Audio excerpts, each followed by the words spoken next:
तो ये था ना कि भगवान के ऊपर विश्वास रखो, भाव भगवान का रखो, तो सब कुछ अच्छा ही अच्छा होता चला जाता है। और जो भी सत्संग में आने की इच्छा अगर है तो वो अच्छा है। अगर हमारी सत्संग में आने की इच्छा है तो ये बात अच्छी है। बाकी माया में जाने की इच्छा है तो वो बात अच्छी नहीं है। अगर आपका मन भगवान की तरफ मुड़ रहा है तो ये बहुत अच्छा है, सौभाग्यशाली हो। वशिष्ठ मुनि ने राजा दशरथ को कहा कि आप बहुत भाग्यशाली हैं कि आपके पुत्र को युवा अवस्था में ही वैराग्य लगा है। क्योंकि जब ज्ञान सुना, वशिष्ठ मुनि ने सुनाया और राजा ने भी, और राम लक्ष्मण भरत शत्रुघ्न और सारे राज्य के लोग, दरबारी, सभी लोगों ने ज्ञान सुना। तो ज्ञान सुन के उनके अंदर में बड़ा विरक्त भाव आ गया। फिर वो सब जगह पे, उसके बाद पूरी जगह पे घूमने, तीर्थों में गए, चारों भाई तीर्थों में गए, वहाँ जाके संतों का संग किया और ज्ञान सुना। सब ने एक ही इसी तरह से बात बताई, तो उनके अंदर में बड़ा पक्का तीव्र वैराग्य आया। जब वहाँ से भ्रमण करके लौटे तो देखे कि जगत के सुखों में, महल में उनका मन ही नहीं लग रहा है, उदास हैं, खाने पीने में मन नहीं लग रहा है। तो राजा को लगा कि ये मेरे पुत्र को क्या हो गया, ऐसा तो इसको नहीं होना चाहिए था। अभी तो इसकी जवानी अभी शुरू हुई है, अभी तो इसको बहुत कार्य करने हैं। तो जब अपनी चिंता वो रखते हैं राजा दशरथ गुरु के आगे, तो गुरु कहते हैं तुम भाग्यशाली हो कि तुम्हारे पुत्र को युवावस्था में ही वैराग्य प्राप्त हुआ है। और ये वैराग्य अच्छा है। वैराग्य है, उसके बाद जब ज्ञान है तो फिर जीवन सब अच्छा जाता है। जब तक हमारे पास वैराग्य नहीं है तब तक ज्ञान का भी कोई मोल नहीं है। और वैराग्य की नींव पर ही ज्ञान टिकता भी है। विरक्त भाव से रहते हैं, अनासक्त भाव से रहते हैं, तो ज्ञान तो हमको मर्यादित करता है। ज्ञान हमको कर्म सिखाता है, कौन से कर्म करने चाहिए, कौन से कर्म न करें, और किस भावना से करनी चाहिए, वो सब ज्ञान से हमको समझ मिलती है। तो जीवन हमारा बहुत सुंदर बनता है, बहुत अच्छा बनता है। तो अगर हमारा मन सत्संग में आने का हो रहा है तो सोचो कि हम बड़े भाग्यशाली। वरना किसी का मन करता नहीं है, मैंने करे क्या करेंगे सत्संग जाके, अभी से क्यों जाएं, ओल्ड एज में जाएंगे। अगर आप किसी से कहो कि चलो चलो सत्संग चलो, और अगर उसके अंदर में थोड़ी भगवत भावना नहीं, आस्तिक भावना नहीं है, या है लेकिन माया के रसों में बहुत अटका हुआ है, तो बोलेगा अरे अभी से क्यों जाएं, सत्संग तो ओल्ड एज में जाते हैं, बुढ़ापे में जाएंगे, अभी से क्यों जाएं। जब सत्संग जाने की उम्र आएगी तो सत्संग में चले जाएंगे। लेकिन सत्संग तो समझ है, ज्ञान है। वो तो बच्चों को तो 2.5-3 साल के बच्चे नहीं होते हैं, चलो स्कूल भेजो, स्कूल भेजो, इनको शुरू से सिखाओ। अभी पढ़ेंगे नहीं तो कम से कम स्कूल में बैठना तो सीखेंगे, थोड़ा सा अनुशासन तो सीखेंगे, थोड़ा डिसिप्लिन आएगा इनके अंदर में, तो भेजते हैं वहाँ पे।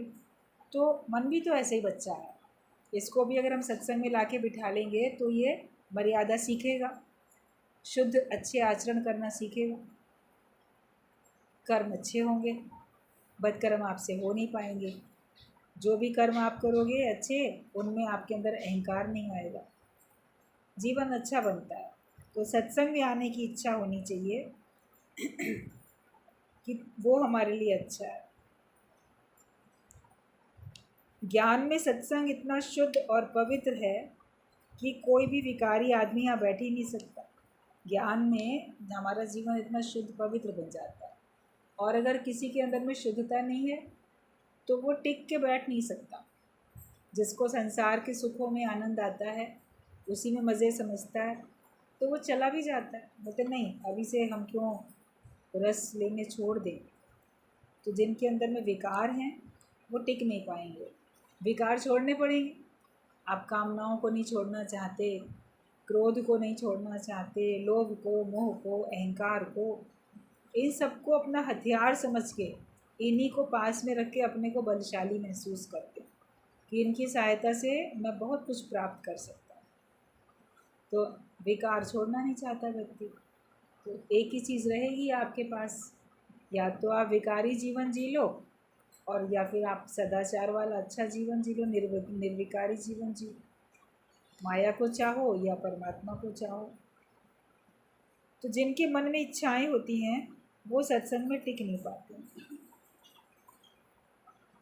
मछली का जीवन है पानी, तो ज्ञानी का जीवन है सत्संग। जैसे मछली पानी के बिना नहीं रह सकती, पानी में से निकलने के बाद वो बहुत देर जीवित नहीं रह पाएगी। भगवान का भक्त भी भगवान की भक्ति से अगर दूर हो गया तो उसका जीवन मरण के समान हो जाएगा। आयु उसको अगर है भगवान की ओर से, वो व्यक्ति जीवित दिखाई तो देगा, लेकिन वास्तविकता ये होगी कि वो उसका जीवन मरण के समान होगा। उसको लगेगा जैसे ये ज़िंदगी मौत के बराबर है, और वो ज्ञान के बिना प्रसन्नता हासिल नहीं कर पाता। तो ज्ञानी का तो जीवन ही सत्संग है। सत्संग से हमेशा प्यार बना रहना चाहिए। आपका प्यार सत्संग से बना रहे, और जिसका प्यार सत्संग से है वो अपने जगत को जला के बैठा है, तीली लगा के बैठा है, जगत उसका नष्ट हो चुका है, फिर वो मन कहाँ अटकाएगा? जो चीज़ है ही नहीं उसमें मन क्यों लगाएगा फिर? तो प्यार हमारा हमेशा सत्संग से बना रहे, और दूसरी जगह अब मेरे लिए बनी नहीं है ही नहीं, तो मैं वहाँ जाके बैठूँ कैसे? जगत है ही नहीं, माया है ही नहीं, तो हम वहाँ जाके फिर बैठें भी कैसे? तो इसलिए ज्ञानी के लिए तो सदा आनंद होता है। कहते ज्ञानी के घर सदा आनंद, क्योंकि वो हर जगह भगवान देखता है और हर समय भगवान के ही भाव में रहता है। उसका भाव ही ऐसे ही होता है, इसलिए उसको कभी भी कोई माया में फंसा नहीं सकता, मन उसको माया में गिरा नहीं सकता। अगर तुम कहीं भी देह या नाम रूप बनकर जाते हो या खड़े भी होते हो तो तुम ब्रह्म ज्ञानी नहीं। कहीं आप रिश्तेदार बन के चले गए, कहीं या अपने को नाम रूप बना के कोई पद मेरा है, मैं तो फलाना हूँ, ये सोच के अगर आपने अपने को कहीं पे भी सामने रखा तो फिर तुम ब्रह्म ज्ञानी नहीं। ब्रह्म ज्ञानी जहाँ भी खड़ा होगा वो अपने को ब्रह्म जान के ही खड़ा होगा।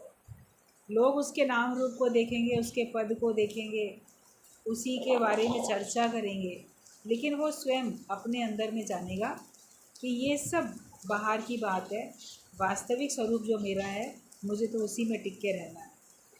तो वो ज्ञानी कभी भी नाम रूप बन के या संबंधी बन के कहीं खड़ा नहीं होता है। ना तुम किसी में अटको, ना तुम में कोई अटके। ये सावधानी रखो कि तुम्हारा मन भी किसी में ना अटके और ना तुम किसी में अटको। अटकना अच्छी बात नहीं है। अटकेंगे अगर माया में तो अपने लक्ष्य से तो भटक जाएंगे। सावधानी इतनी रखनी है, मेरा मन भगवान के सिवाय कहीं ना जाए, ज्ञान के सिवाय मेरा मन कहीं ना जाए। भगवान भी बड़ा ईर्ष्यालु प्रेमी है, वो सहन नहीं कर सकता कि उसका भक्त उसके अलावा किसी और से प्रेम करे, और साथ साथ उसे ये भी अच्छा नहीं लगेगा कि कोई और तुम्हें प्यार करे। लोग अगर तुम्हें देखें, तुम्हें प्यार करें, तो भगवान जानकर प्यार करें। भगवान तो ये चाहता है कि आप भगवान के अलावा किसी को ना चाहो। बोलते गॉड जो है वो बड़ा जेलस लवर है। अगर आप भगवान को छोड़ के माया को प्रेम करते हो तो भगवान को पसंद है। जैसे कोई आपका प्रेमी हो, आपको बहुत प्रेम करता हो, पति है आपका, आपको बड़ा प्रेम करता है, या पत्नी अपने पति को बड़ा प्रेम करती है, तो वो ये बर्दाश्त नहीं करेगी कि वो मेरा पति या मेरी पत्नी किसी और को प्रेम करे मेरे से को छोड़ के, या मेरे साथ भी किसी और को प्रेम करे।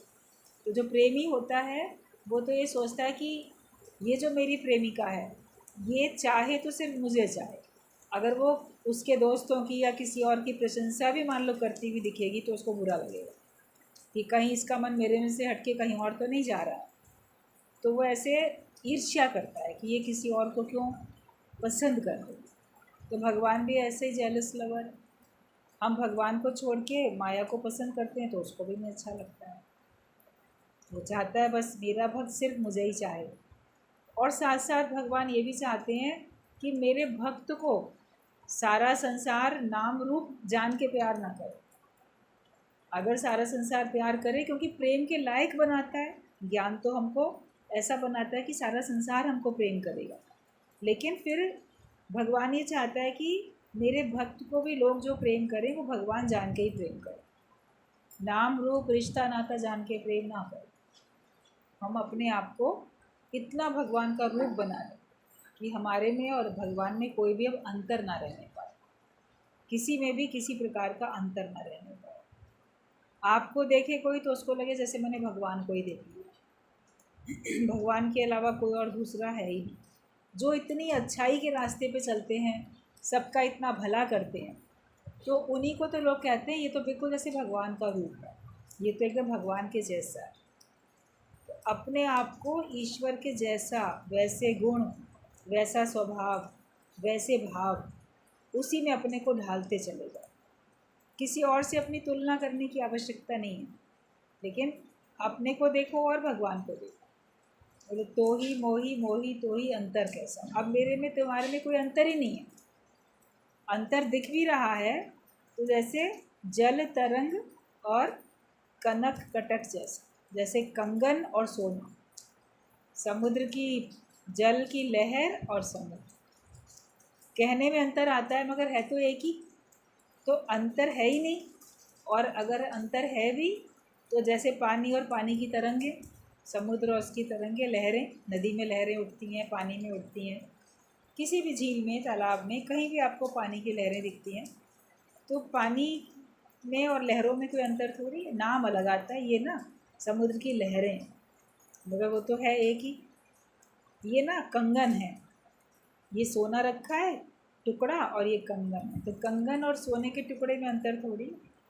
उसको चाहे कंगन बोलो चाहे सोना बोलो, आप बोलोगे मेरे 2 कंगन हैं, सुनार बोलेगा इतने तोला सोना है, वो कंगन वगैरह नहीं बोलेगा, बोलेगा हाँ इतना सोना है ये।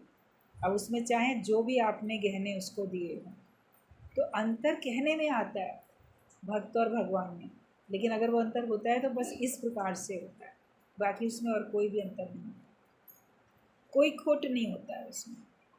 तो लोग तुम्हें देखें तो तुम्हें प्यार करें तो भगवान जान के प्यार करें। लोग तुम्हें प्यार करते हैं तो क्या सोच के प्यार करें, तुम्हारे अंदर कौन सी भावना रखते हैं। तुम्हारे अंदर लोग रखें भगवान की भावना, श्रेष्ठ भावना रखें। जब श्रेष्ठ मार्ग पे चलोगे तो श्रेष्ठ भावना रखेंगे, आप सच्चे मनुष्य बनते हो, फिर देवताओं की श्रेणी में चले जाते हो, महान बनते जाते हो, और फिर भगवान का रूप लोग आपको जानने लगते हैं।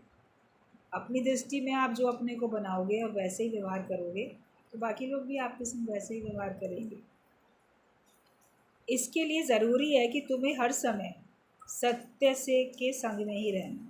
अगर हम चाहते हैं तो हमको हर पल सत्य में रहना, हमको असत्य माया में रहना ही नहीं, झूठ में हमको रहना ही नहीं है, हमें हर समय सत्य भावना में रहना। बिना सत्संग माया नहीं कटेगी। तुम अगर लोकारीत में भी फंसे हो तो ज्ञानी नहीं, ये भी समझ जाओ। अगर तुम कहीं नाम रूप बन के खड़े हुए तो भी तुम ज्ञानी नहीं हो, लेकिन अगर तुम लोकारीत में फंसते हुए दिखते हो तो भी फिर तुम ज्ञानी नहीं हो। ज्ञानी लोकारीत के लिए नहीं, लेकिन लोक संग्रह के लिए जीता, मतलब वो सबको अपना आदर्श दिखाने के लिए और सबको भगवान से जोड़ने के लिए जीता है। वो केवल एक रीत निभाने के लिए नहीं जीता है कि हाँ हमें तो यहाँ मुँह दिखाना ही पड़ेगा, सुख में दुख में, शादी में गमी में, कहीं कैसे न कैसे हमको तो खड़े होना ही पड़ेगा, वरना लोग क्या कहेंगे, बुरा मानेंगे, हमारा नाम खराब होगा। ये जगत वालों की भावना होती है तो लोकारित करते हैं। ज्ञानी अगर कहीं जाता भी है तो उसकी भावना ये होती है कि अगले का दुख दूर हो जाए। वो इस भावना से नहीं जाता है कि लोग मेरे को बुरा ना कहें कि ये क्यों नहीं आया, इसलिए जा रहा हूँ।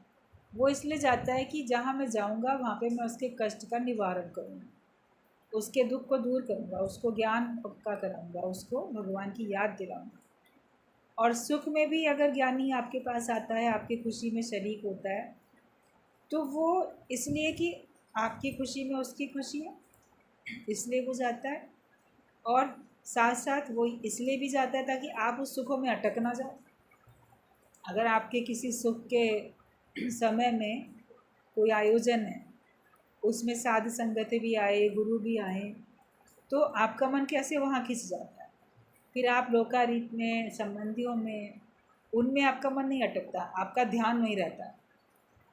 गुरु कहाँ बैठे हैं, उनके पास कुछ खाने के लिए चीज़ पहुँची कि नहीं पहुँची, उन ठीक से हैं कि नहीं है, साध संगत जो आई है उसको कोई दिक्कत तो नहीं, उसको सब मिला कि नहीं मिला। औरों के बारे में इतना चाहे आपका मन नहीं चलेगा, लेकिन आपका मन उसमें चलेगा और आपका ध्यान पूरा वहाँ रहेगा। और गुरु को देख के, साध संगत को देख के आपको भगवान याद आते, भगवान के शुक्राने याद आते। ये सब जो भी कुछ आज सुख मिला है सब भगवान की कृपा से मिला।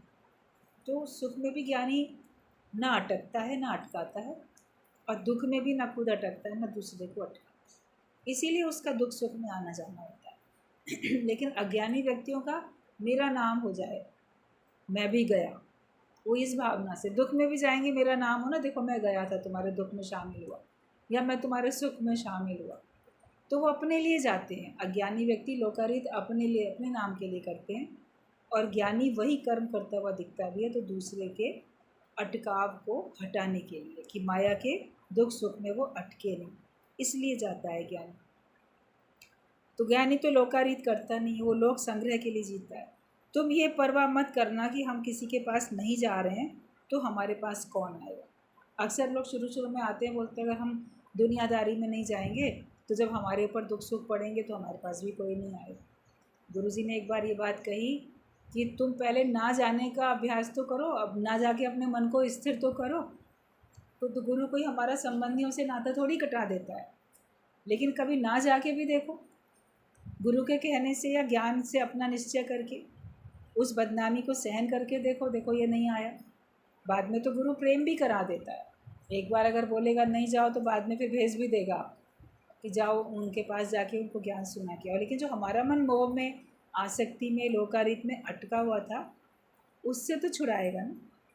यही तो गुरु की कृपा है, ये तो गुरु की दया है। ऐसी करी गुरुदेव दया, मेरा मोह का बंधन तोड़ दिया। जो हमारे मोह का बंधन होता है उसको गुरु तोड़ देता है, और फिर तो सबसे प्रेम सिखाता है। तो वो प्रेम आपके संबंधियों के साथ भी बना के रखता है, और बाकी सारी सृष्टि के साथ भी बना के रखता है, हर एक के साथ आपका प्रेम बना के रखता है। तो ये मत सोचना कि हम किसी के पास नहीं जा रहे हैं तो कोई हमारे पास कौन है।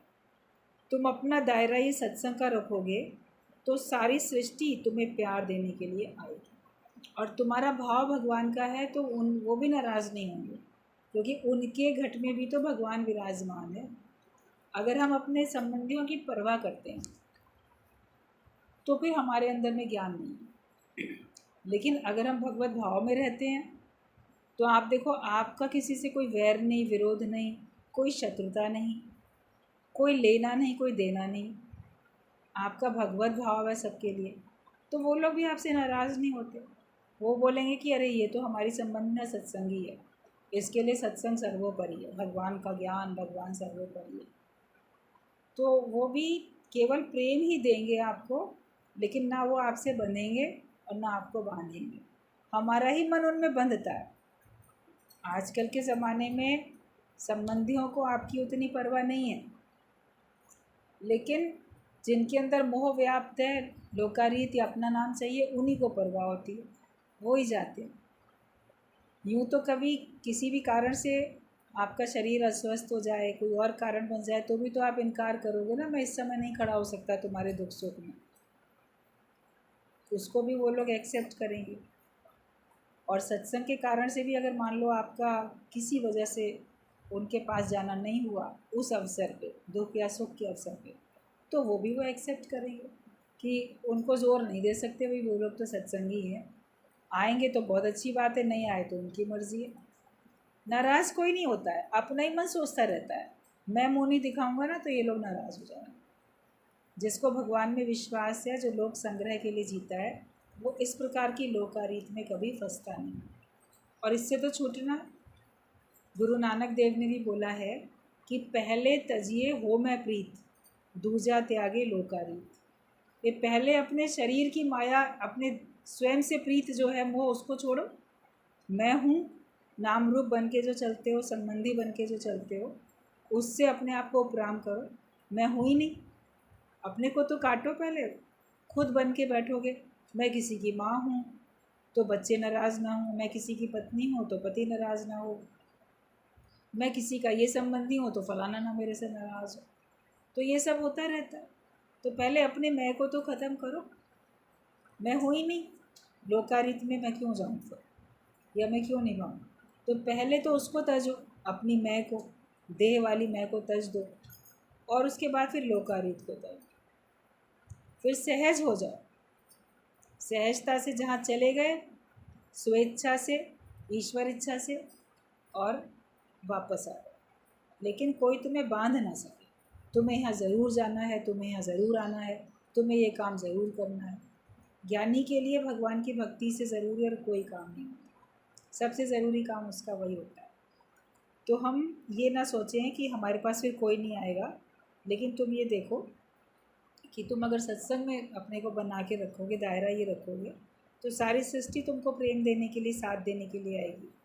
तुम्हें अपना शरीर बहुत प्यारा है, तभी इसके दुख सुख मान अपमान का ख्याल करते हो। भगवान पर विश्वास रखोगे तो तुम्हारे जगत के सब ख्याल चले जाएंगे। अपना शरीर ही तो बहुत प्यारा होता है, उसी के मान सम्मान की चिंता करते हो। अगर वो देह का जो भान है वो समाप्त हो जाए, तो फिर ना मान की चिंता ना अपमान का भय, कुछ होगा ही नहीं। आप अपने आप को प्रसन्न रख सकते हो। मन की प्रसन्नता ज्ञान सहित होनी चाहिए, ज्ञान के कारण से होनी चाहिए।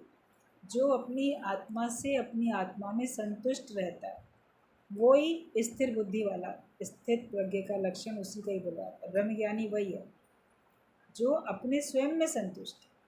किसी ने मान सम्मान दे दिया, बड़े खुश हो गए, किसी ने अपमान कर दिया, बड़े दुखी हो गए। तो हम तो दुख सुख के झूले में झूल रहे हैं, द्वंद्वी जोड़े में पड़े हैं, उससे ऊपर होके बैठे। फिर आपकी मर्ज़ी, आप जहाँ भगवान बिठा देता है, जब तक है कार्य कर रहे हो, नहीं करोगे तो भी अगला इंसान अपने आप करेगा। कोई ख्याल आए तो ये मत सोचना कि ये ख्याल क्यों आया। ख्याल आया और चला गया, तुम उसके पीछे मत जाओ। जगत के ख्याल आते ना, मैं ये काम नहीं करूँगा तो वो लोग क्या सोचेंगे, मैंने इस समय साथ नहीं दिया तो ऐसा हो जाएगा। आया चला गया, बोलो जो होगा देखा जाए। अगर कुछ और परेशानी नहीं है तो साथ दे सकते। एक तरफ जग, एक तरफ हरि, बोलते कि मुझसे चुना ना जाए, और बाँह पकड़ कोई मुझ अंधे को प्रभु की ओर झुकाए। मन कभी कभी अज्ञानता में बिल्कुल अंधा हो जाता है, तो उसको समझ नहीं आता कि मैं ये रास्ता चुनूँ कि वो रास्ता चुनूँ।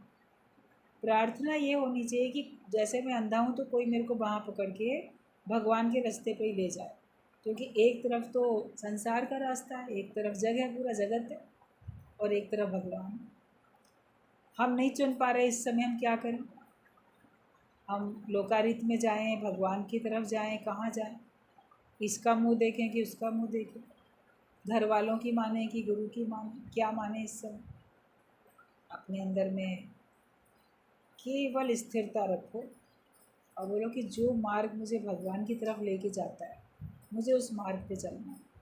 जिस कार्य को करने से मैं परमात्मा की तरफ कदम बढ़ा सकता हूँ, मैं भगवान से जुड़ता हूँ, वो कार्य मुझे करना है।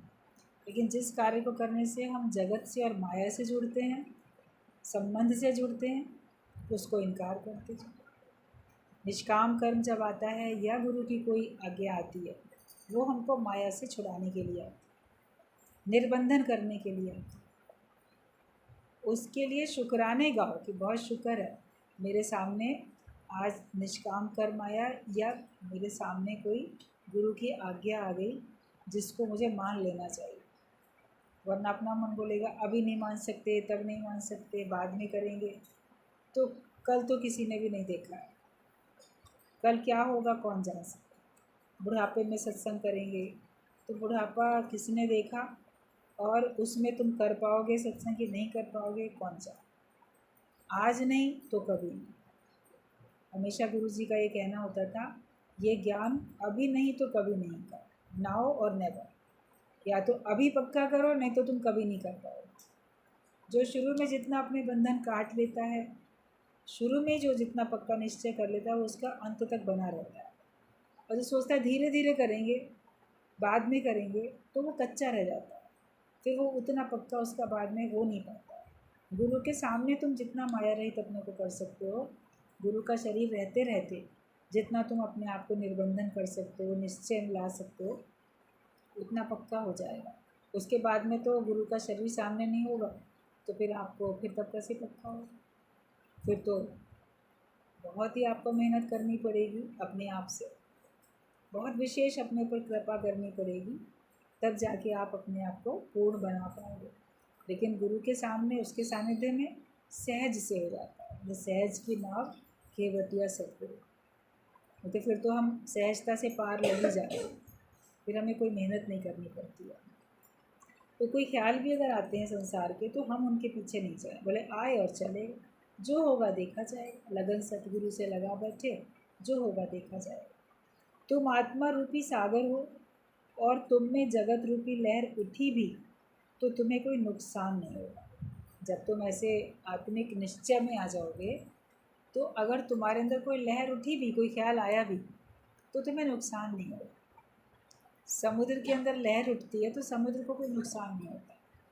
वो लहरें अगर बेकाबू हो जाती हैं, तो नाव को, पानी के जहाज़ को या किनारों को, उनको तो नुकसान पहुंचा देती हैं और किसी और को नुकसान पहुंचाती हैं, मगर समुद्र को नुकसान थोड़ी पहुंचा सकती हैं। ज्ञानी अपनी ख्यालों को, अपनी ख्यालों की लहरों को अपने वश में रखता है, ताकि वो किसी और का भी नुकसान ना कर पाए। लेकिन अगर उठी भी कोई लहर जगत की, तो अपने को इतना आत्मिक निश्चय में रखो जिसमें कि तुम्हारा मन हिल ना जाए। तुम शांत रह के उसको देखो, उसका निवारण करो। ज्ञान सहित हर समय अपना जीवन हमको जीना चाहिए। अगर ख्याल के गुलाम बनोगे तो तुमको नुकसान होगा, लेकिन अगर तुम गुलाम नहीं हो तो तुम्हें कोई नुकसान नहीं। तुम कोई जड़ वस्तु नहीं हो जो तुम्हें ख्याल आए ही नहीं। जब तक चेतनता है ख्याल आएंगे, पर ज्ञान के बाद तुम सबको जानने वाले बनो। कोई सोचता है कि मेरे अंदर संसार के ख्याल आते ही क्यों? कभी कभी बैठते हैं तो पुरानी बातें याद आती हैं, कभी कोई बात याद आ जाती है, कभी मन किसी संबंधी में जाता है, कभी किसी में जाता है, तो मन कभी कभी घबराता है कि आखिरकार मुझे संसार के ख्याल आते क्यों हैं। तो तुम कोई पत्थर थोड़ी हो जो तुमको नहीं आएंगे, जड़ थोड़ी हो। ख्याल आए, लेकिन वो तुमको स्थिर रखे, या उन ख्यालों में जो भी तुमको समझ में आती है समस्या, उसका तुम ज्ञान से समाधान कर सको। गुरु को भी तो अपने भक्तों के ख्याल आते हैं, उसको भी तो सारे संसार के ख्याल आते हैं, लेकिन उनको दूर करने के लिए वो सबको ज्ञान देता है, सबको सही समझ देता है। अगर आपके पास कोई ख्याल आता भी है तो आए और चला जाए, व्यर्थ के ख्यालों को छोड़ दो। बाकी अगर उसमें आपको लगता है कि मैं कुछ कार्य करके उस समस्या को दूर कर सकता हूँ, तो ज्ञान सहित उस समस्या का निवारण हमको कर लेना चाहिए, और वो हो भी जाता है। तो हम जड़ नहीं हैं जो हमको कोई ख्याल आएंगे, लेकिन ज्ञान होता है तो हम उनके साक्षी बनते हैं, उसको हम देखने वाले बनते हैं।